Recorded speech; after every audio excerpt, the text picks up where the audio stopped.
મેવાણી સાહેબના માણસો વારંવાર અમારા સાઈડ ઉપર આવું, અમને હેરાન કરવા, અમુક ટાઈમે તો ગામમાં આવી અને ગામમાં લોકોના જવાબ લેવા, કઈ રીતે એમને ટોર્ચર નથી કરે એ જ સવાલ છે. બરાબર, વિધાનસભાનું ઇલેક્શન ચાલુ થવાનું હતું ત્યારથી માંડીને હેરાન કરવાનું ચાલુ કર્યું, આ સુધી હેરાન જ કર્યું જોઈએ. મેન્ટલી ટોર્ચર કરવું એટલે હવે મારે ન્યાય જોઈએ બસ.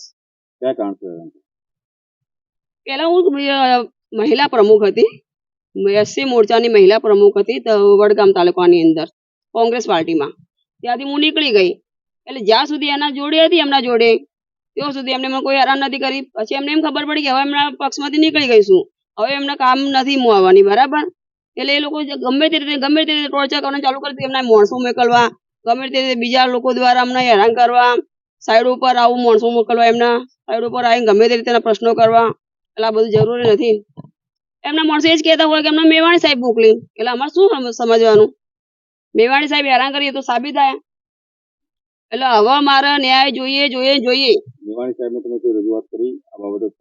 મેવાણી સાહેબ પહેલા તો વિડીયો કોલ બી કરતા હતા, ફોન બી કરતા હતા, બધું જ અમારે થતું હતું. બરાબર, મુલાકાત હતી, અત્યારે અમારે ફોન નથી ઉપાડતા ભાઈ, એટલે હું કેવી રીતે એમને કરું મુલાકાત?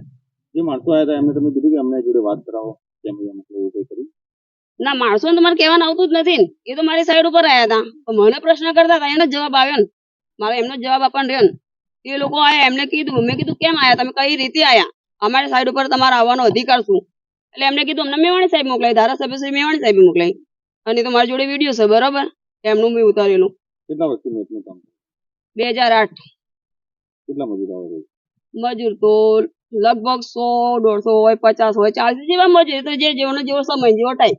તમારા વિરુદ્ધ ફરિયાદ કરી હતી ધારાસભ્યને કે માણસો આવે? ફરિયાદ નથી કરી. ફરિયાદ કરવાની કોશિશો તો કરી છે એમને. મારા તેઓ સાઈડ પર પોલીસ બી આવી હતી, એમને પોલીસ બી મોકલી હતી મારી સાઈડ ઉપર. અમે તો સાચા છીએ ને, લોકો કામ કરી, જે જરૂરિયાત લોકો કામ કરશે એમને કઈ રીતે હેરાન કરી. ઓલરેડી પેલા હું મારી જોડે મારા ઘરવાળા હતા, અત્યારે તો મારા ઘરવાળા બી હયાત નથી, છેલ્લા 11 મહિના થઈ ગયા. બરાબર, એટલે અત્યારે હવે એ જો ટોર્ચર કરતા હશે ને તો હવે હું ટોર્ચર સહન કરવાની નથી. ફાઇનલી ન્યાય જોઈએ જ મારો. તમે કઈ જગ્યાએ રજૂઆત કરી?